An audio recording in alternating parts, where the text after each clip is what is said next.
जय महाराष्ट्र।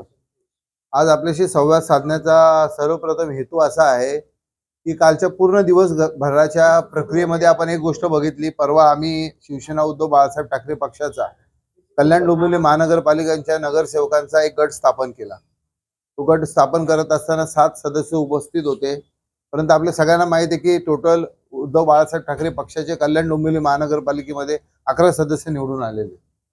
काल आपण महाराष्ट्र नवनिर्माण सेनेचे नेते राजू पाटील साहेब यांनी काल जो गट स्थापन केला तर त्यांची संख्या आपण बघितली तर ती 5 होती।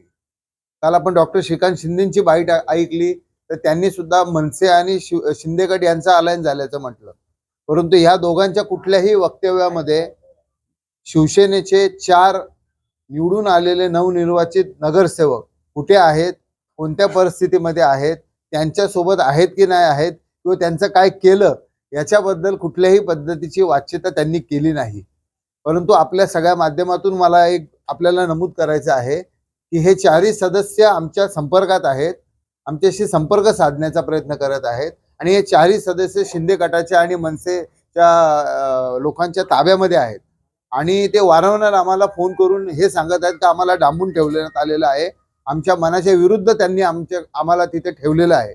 आमची कुठल्याच पद्धतीची इच्छा नाहीये शिंदे गटाबरोबर किंवा मनसे सोबत ते जे काही अलायन्स करतात अशा पद्धतीचं कुठल्या पद्धतीचं अलायन्स करण्याची।